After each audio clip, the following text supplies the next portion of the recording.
Hello and welcome to the third annual Implement Now Practice Management Virtual Summit.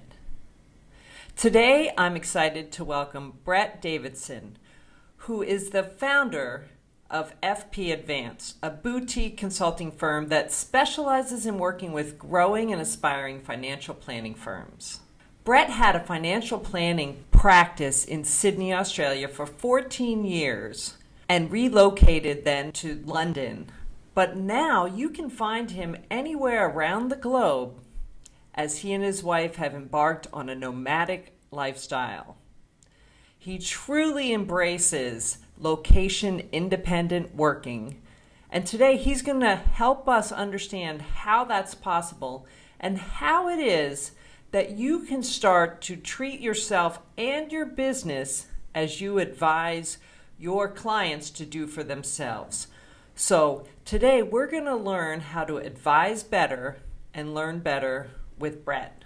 Welcome, Brett. Hey, Kristin, how are you? Great. Good to have you here. We're really excited that you could tune in. I know you've been out and about traveling the world, and I believe you're back in London now for a spell, right? Yeah, that's it. We've got some face-to-face work, some courses, some non-exec work that I do with some firms. Yeah, looking forward to that. Excellent.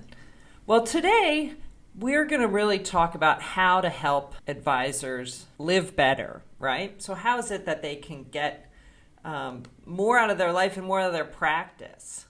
And when they do, where are we starting with this? Where is it that an advisor really needs to take that first look at their business? Yeah, I think it's a jigsaw puzzle, isn't it? So there's Yes. a whole lot of stuff. Anyone who runs a business knows it. So I don't want to make it sound like some trite answer. If you do this in 3 easy steps, all will be cool. Right. But the main area I think I want to focus on in the chat today, it's about building a great team around you, and I'll talk about some different ways you can do that, which will work for different firms. But it's on the basis, none of us succeed on our own. We're all connected. We need to be working with others to really achieve something fabulous. Whether you want to build an empire or whether you just want to build a great lifestyle business, you can't do that on your own either nowadays, and nor should you try. Right, because you're going to end up burning yourself out. You're going to, I think, as you've probably noticed, no one's going to achieve the full potential of what they could get either in their life or in helping others. Just you're going to be plain exhausted and potentially broke, right? Yeah, and the challenge is if you're successful, you're the person most likely to suffer from all this stuff. Like if you're not very successful, it takes you years to get to that place. But if you're any good and people are resonating with your offer, you're the one who then, usually you left a place you couldn't stand to set up on your own and do things right. Okay, that's how most of us get into financial planning. We're good-hearted technicians. Right.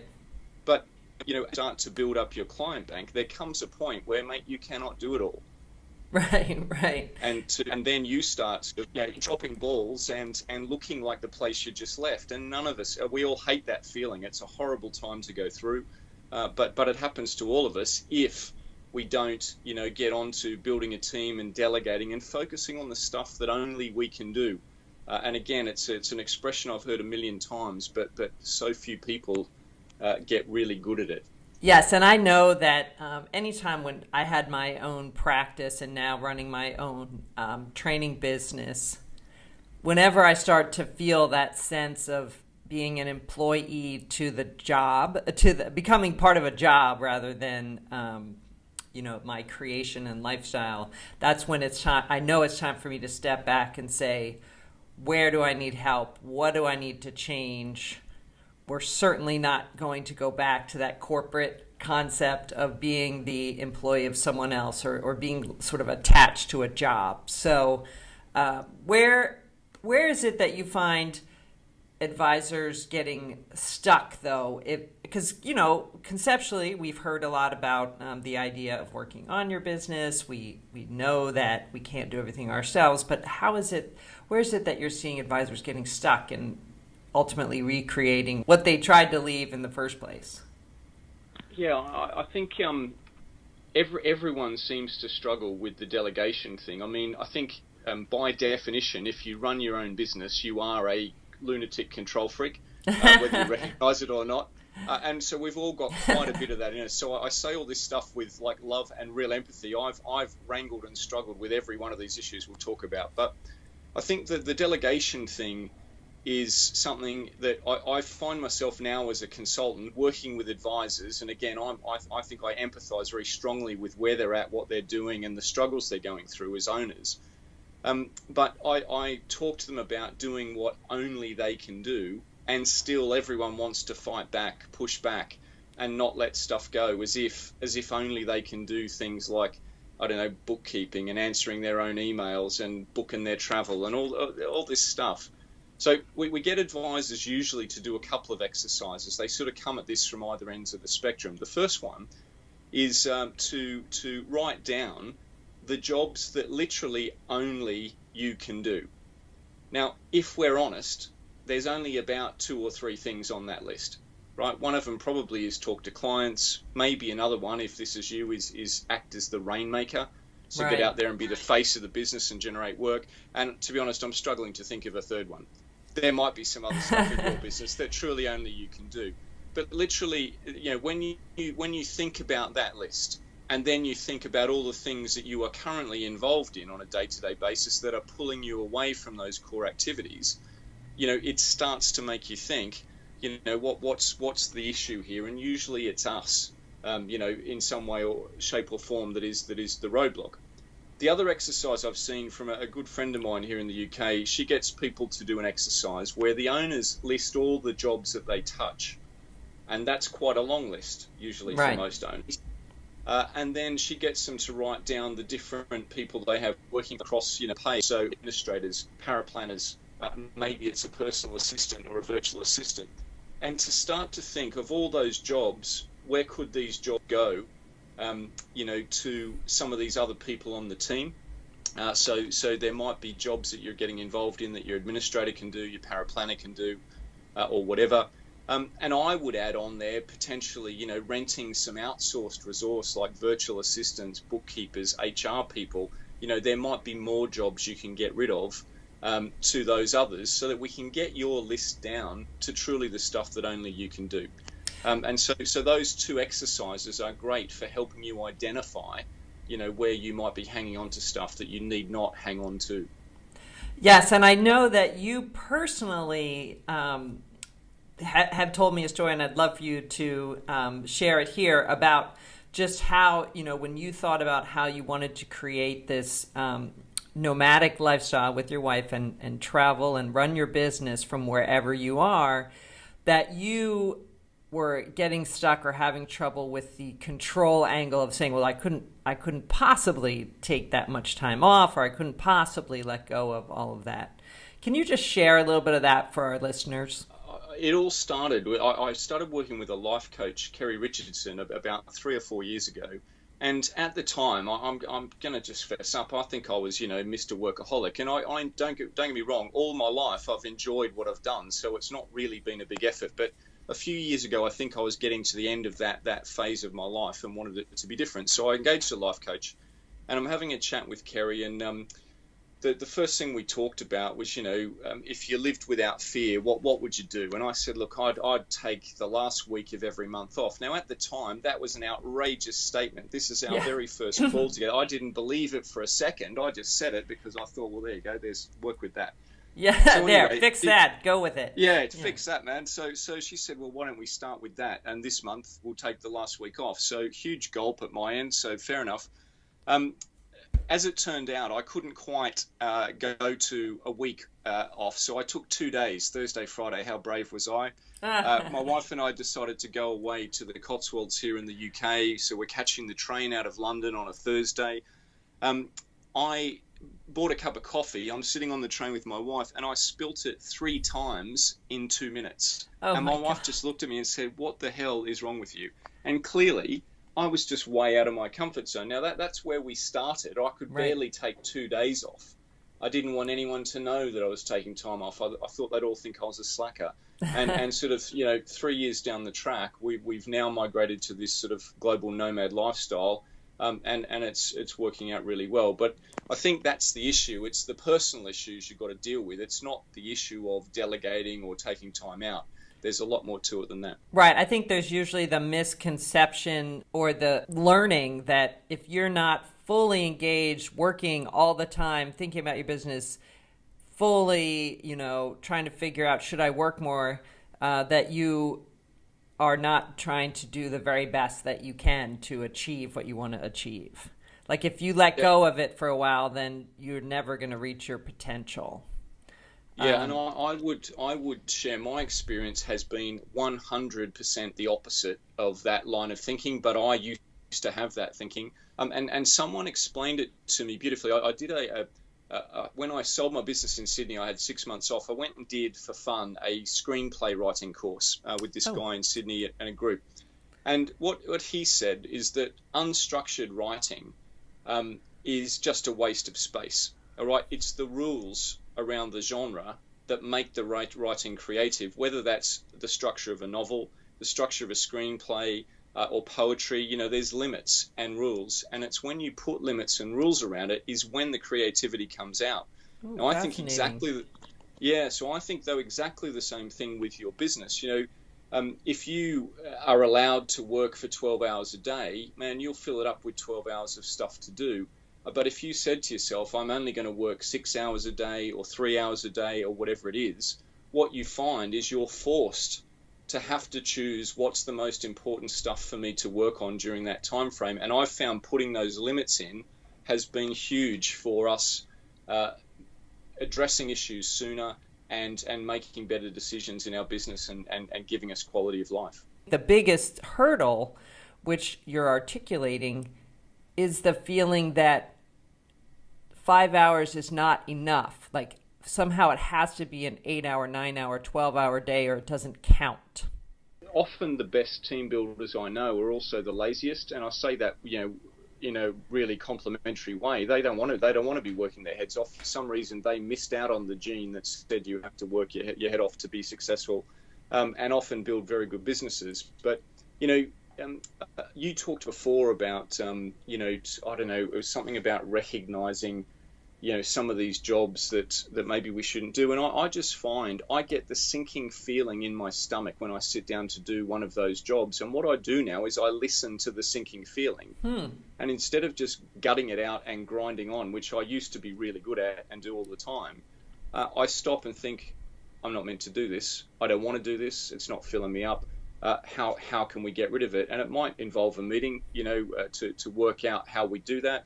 It might take a few weeks or a few months to bring the solution to fruition, but I just refuse now to do the stuff that does not fill me up. And I find that a really great way to go through life, and would recommend it to anyone. It's just a simple test. You just know in your bones when it's not fun. That I think anyone who is listening and has felt that can really have that sort of visceral reaction to what you just said, to say, yes, I hate when I'm doing something and I know I shouldn't be doing it or I don't want to be doing it. Can you give us an example?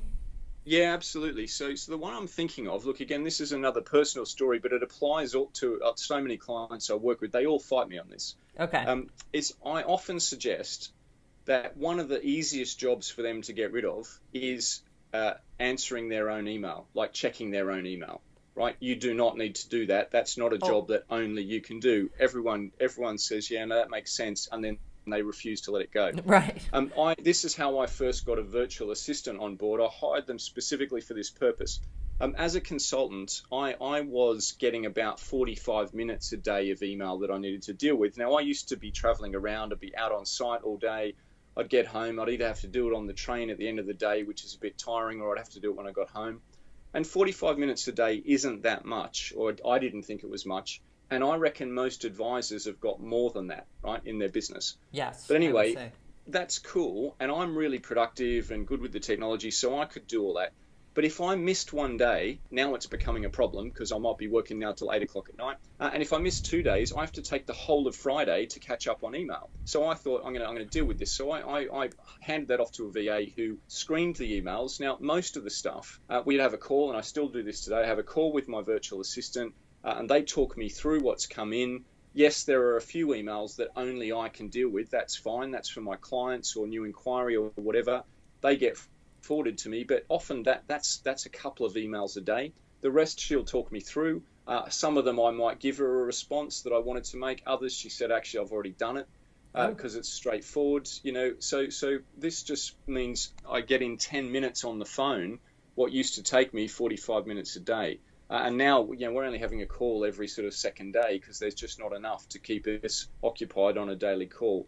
But you can't believe how people fight me on this. And yet it's just such a simple thing to get rid of. Either someone in your team could do it if they've got those PA skills. Right. But that could be a really bad idea because what you're now trying to do is get your paraplanner or your administrator to do a VA job or a PA job. Another firm I know didn't clog up their team with that. They rent by the hour a virtual assistant who does the same tasks that I get done. Even though they've got a physical office and a team that sits in that office, they haven't bogged them down with what is, a fairly easy job to do. So they've rented someone and they just pay for the hours they use, which is not many. That's a revolutionary idea, I am certain, to many people who think, well, I have a certain way that I want to answer the email, or I need to know what's going on, or what if one slips through and I miss it? That's one I hear come up quite frequently. Yeah, and I'm going to push back and say you're the one most likely to miss it, right? The VA that you're paying by the hour, who's only doing like a bit of work for you each week, is far less likely to miss anything important than you are. Because it's you who's the person under pressure, under time pressure, and all that sort of stuff. And it's their responsibility to answer the email. That's what you're paying them for. So they're probably going to be far more meticulous about making sure they, track everything that comes in. Yeah, it's the only job they do for you all day. So if they can't do that, get another one. But that's not very difficult. Okay, so email, we can hand that off.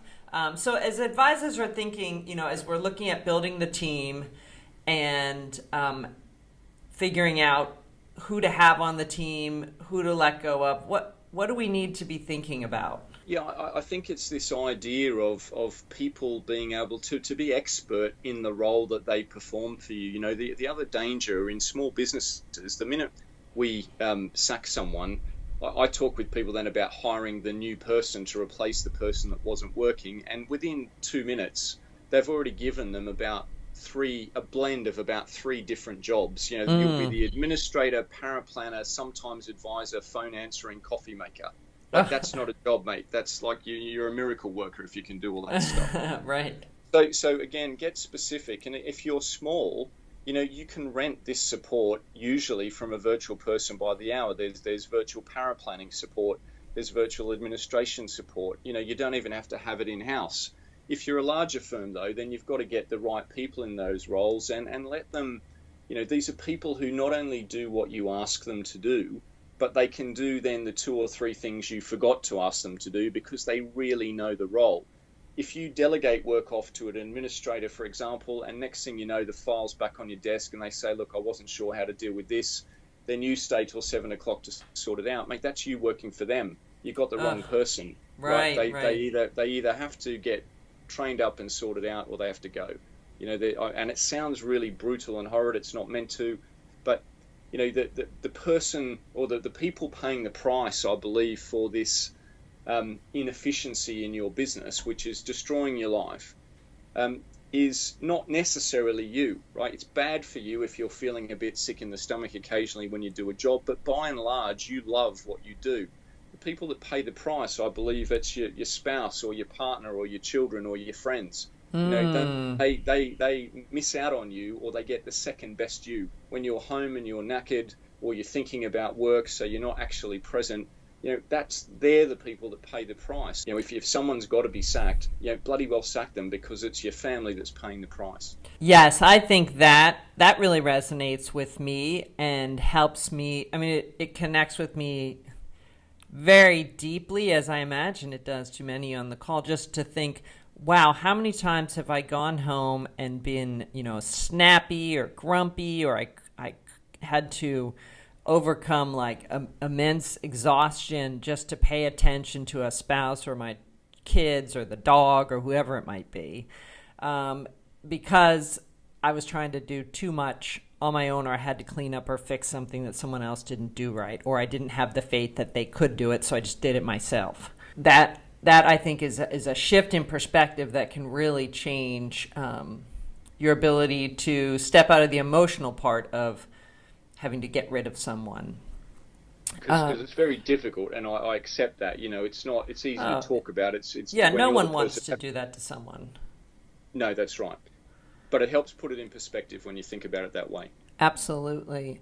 How can you get good at hiring the right people to help you, whether they're full-time employees or just renting a part-time VA? Yeah, so the first, there's a couple of things. The first tip is probably a really easy one. One of the people I would have on my rented team is an HR person. Now, when you inquire about this, you'll find they're not very expensive, and usually they're really good at what they're doing. Most owners I know, as I said, came out of a place that they didn't like, set up their own business. They had no intention to be business people. They just wanted to be advisors, and now they find themselves running a business. It's one in a million of those that's really good at managing people and hiring good people and stuff. So an HR person can be a great resource to help you do that more effectively. If you've got a bigger team or you're building a team, you don't need to do the one-to-one reviews. Your HR person can do that. You probably get more honest feedback. If you want to, you could sit in on some of those. But again, there's a whole bunch of stuff around HR, including recruitment, that you can delegate. And I don't mean just some recruitment person you pay 33% to. I mean an HR consultant that you pay by the hour can help you spec the job, stop you when you try and blend the roles, help you write out the job description, think about where you might find the people, all that sort of stuff, really useful. So that's the first tip. Definitely have an HR resource on board, and everyone fights me on that one. And after they've done it, they say, man, that's the best thing we ever did. Right. I can't imagine. I would have never thought of doing that, but it makes perfect sense because, as a planner or a business owner, we didn't, we're not experts in determining or understanding all the elements of being an HR person. So, yeah, and look, with my HR lady, Rosemary, I used her 3 times in a short period to deal with an issue and help me out on stuff. I haven't used her for 11 months, but I pay her when I get a job done. Wow. Okay, so she can come on as needed. Yeah. Where do you find someone like this? Google. Google. Where do you find anything? Google. Right, exactly. But there's plenty of people out there like that. And again, there'll be someone in your area, your country, your region, or whatever that will be able to help. Okay, great. But look, the other one that is a really big issue, and I'm thinking here of people who've got team members on board, and they're not sure if they've got the right person or not. Now, the person who is a complete dud, all right, the person on your team also who is a total superstar, you also know, right? You don't need any fancy stuff to help you work all that out, but it's the 50-50 people that causes the emotional angst. This week, they've been fantastic. I think I'm going to keep them. Next week, they seem to just have a bad week and they can't do anything I give them. I'm thinking, man, I need to do something about this. But the day after, they have a cracking day. And I'm thinking, well, and this can go on for literally 3 years, all right? And I believe these are the people that you need to get to grips with. So there's a fantastic tool in a book that I recommend to everyone. It's Traction by Gino Wickman. Go and check it out on Amazon. But there's some great tools that come with that book on their website. One of them is what they call the People Analyzer. Very simple tool. So if you write your team's names down the left-hand side of a page, and across the top of the page, you write down your core values, your business's core values, which hopefully there's sort of 3, 4, or 5 of those that are captured in your business plan. And under each of the values, but next to each of the names, if someone on your team exhibits that value, you put a plus. If they don't exhibit that value in their actions, you put a minus.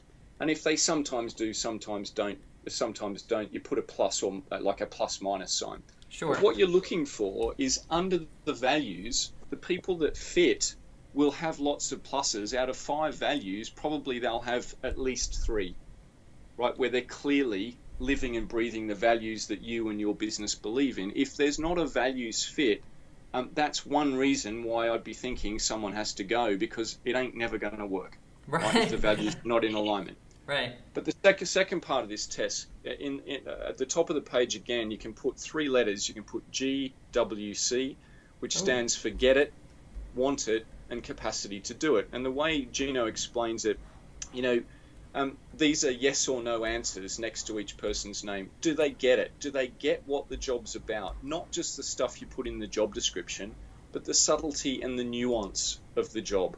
And in my mind, that's the person you give a task, and they not only do what you ask, but they do a bit extra. So Right. do they get it? And it's a yes or no. And so there's no fudging here. They either get it or they don't. The second one is, do they want it? And he's got a beautiful line in the book that says something along the lines of, you can't beg, force, motivate, or pay someone to want it, right? They have to get out of bed every day and decide they want to come to work at your place. And so if they want it, it's a yes. If they don't want it, it's a no. And the third one is capacity. Again, generally, it's either a yes or no. Do they have the capacity to do the job that you need them to do? Now, if they answer, or if you score them a no on any one of the GWC metrics, they're out, right? Wow. And this yes, no, simple, that's this harsh. simple test, Yes. I mean, it's good. Test It's takes clear. 2 minutes. I was like, well, you say it takes 2 minutes until you let emotions seep in and go, well, I think they maybe could have and that's when you have to go no, right? If you're kind of wavering. Yeah, and the capacity one is the only one that's got a question mark over it. But again, let's get real. Right. If they get it and they want it, but we're not sure about the capacity, it might well be a training and development issue. But again, in a very small firm, right, we talk about and pay lip service to training, but we never do it. Also, you may not be able to afford to take another 18 months, 2 years to bring that person on. Now, if you can and you want to, and you're geared up to do it, good for you, do it. But don't lie to yourself about what's feasible here. And so, if you can't develop a person, or, I believe your business needs the right person today in most small firms I've worked with, then you just got to address it. And, this sounds a little bit brutal in the discussion and the thinking, but you can execute with empathy. If this is someone who's been with you for a while, or you like them or whatever, you can help them get placed somewhere else. You can give them a long notice period so they've got time. If they get a job earlier, they clear. Whatever you want to do to make it nice, but you've got to address the issue. The buck stops with you. It's your business, and remember who's paying the price if we don't address this stuff. Well said. Well said. If you keep bringing it back to who pays the price, it makes these decisions a whole lot clearer. And likely you're doing a service to that person anyway to say, you know what, this isn't the right fit. They probably feel it, you feel it to some degree, and you're sending them out to find something new. And I believe that with all my heart, that's been my experience in 98% of cases, that's how it works out. That person ends up in a better place where they fit, and it's a good fit. Yes, that's exactly what I've seen as well. All right, so let's get down to implementation. New advisors, so they're starting their firm, they're just setting up the processes and systems, and they want to do it right. Advice for them? Yeah, for sure. Look, the sooner you can identify what are the jobs that only you can do and that you want to do, right? So make that list really short. The sooner you can start thinking about building, your team around you, and these don't all have to be full-time employees, because I know you can't afford that when you start, but man, you can rent so many services today with virtual support by the hour. If you could learn that lesson faster than everyone else did, and it's a rare individual who does learn that lesson, most people just make all the same mistakes that we've all made in the past over the same time frame. So if you can learn that lesson fast and be identifying, very specific people to hire to fill different roles within your firm, then you'll have a load of fun, make a load of money, and live a great life. So that would be my tip for them. Okay. And so what's interesting, as you were saying that, and you were talking about the same mistakes over and over, it's amazing how many thought leaders, consultants, experts that I interview or have worked with, where they'll come out and talk about different elements of the idea of making sure highest best use of your time and that you're leading and that you're only doing the work you should be doing. Yet there's resistance from the business owner, from the advisor who says, yes, but I'm different. And in fact, we teach, explain, you come in with your experience and say, look, I've been there, I've seen this happen. Yet we fall victim to the same mistakes. So hopefully, tuning in to this interview, it is the time we can resonate with the advisor who said, okay, I've heard this enough times and I'm hearing it this way today. I'm hearing about the ultimate cost and I am going to take that leap of faith that I need to be planning ahead for this. Yeah, and just find one job you can get rid of. Like I said, the emails and the virtual assistant is probably a key hire for a small person. I think a small financial planning business, a one-person business, two-person business, your administrator is probably also a key hire. If you're going to have someone in-house, they should be someone who's experienced, mature, and can do it all. And there are people out there like that. They don't cost a fortune, but you just need a good one. If you're building your business, they become a rock that I think you build the rest of it around. Absolutely. Now, what about the veteran advisor who has a firm set up and is like, well, I don't know, I've never done it, and now is it too late? How can I possibly change now? Yeah, and it's definitely not, but you got to want it. And usually my experience is I just wait till the pain gets so bad that I can't take it anymore. That's when I usually want it. So if you're in that place, that's a great place to be in. But the things you can then do, for the first one is I would get an HR on board if you haven't got one as a resource already, because even a chat with them might help you sort out a few HR things. The second one is when most firms get to about 600,000 or 800,000 a year of turnover, you really need to be thinking about hiring a general manager, an ops manager, or whatever, someone in that managerial role to run the business. And people are often surprised that the figure is that low. Yes, that's if you want to go to $1 million, $1.5 million, $2 million of revenue, you should have someone like that on board. And I'd do it early because it makes life a lot more, a lot less painful. They're probably the key things, and be thinking about.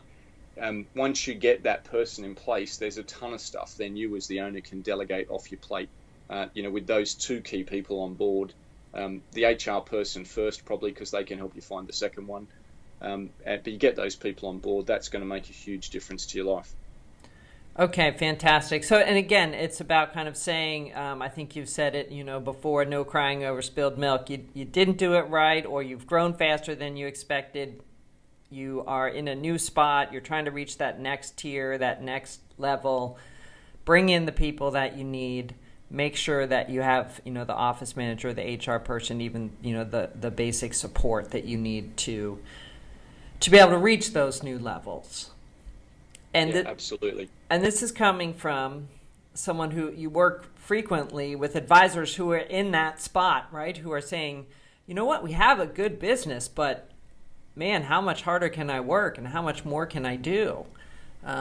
So I'm hopeful that people tuning in are taking this to heart and saying, okay, who is that next hire for me? Yeah, absolutely. So this is very helpful. Tell me the name of the book again is Traction. Yeah. And in there we'll see the people analyzer. So we can look at those 50-50 members. That's it. Okay, so that is a good exercise also for the people who have an established firm, who are looking for that next level, right? Yeah, and there's a million other great business tips in that book. Again, I dare I say it, this is terrible, but there's not much new in there, but the way it's packaged and put together is so simple, and I just love simple when it comes to trying to run your business. So there was a few concepts in there that I thought, I recognize this as something I've seen before, but the way you've put this together and the tool you've got there is just absolute gold. So yeah, I can't recommend the book highly enough. Wonderful. And I think that we see that a lot of, business tenets and ways of running a business that, are proven, that work over time. And it's really about when is the message resonating with you as a business owner. So, the traction book, the way it's packaged, that could be the way that you explain it, Brett, could be, just the idea of the impact on my family and, my friends and my social life and my personal health. That could be the bit that finally gets you to takes the action. So, we're always getting out there saying, yes, I've heard this before. Yes, I know I've heard something like this. And, at what point do we jump in and just start taking action? So that's why we have the Implement Now. We want to get people exposed to many different experts who hopefully will have the voice and the personality that resonates with you and says, all right, already, I'm going to do it. A few ways people can, advisors can engage with you. You have a course coming up, right? Called Uncover Your Business Potential. Yeah, so there's a course we run.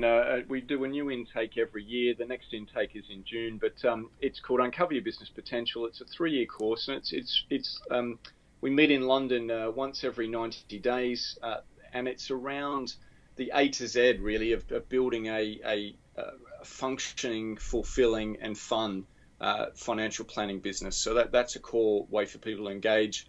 The other thing is to just go to our website at fpadvance.com. We have a newsletter you can sign up to there. You can look at the blogs that we've written in the past to see if you think that's a good idea.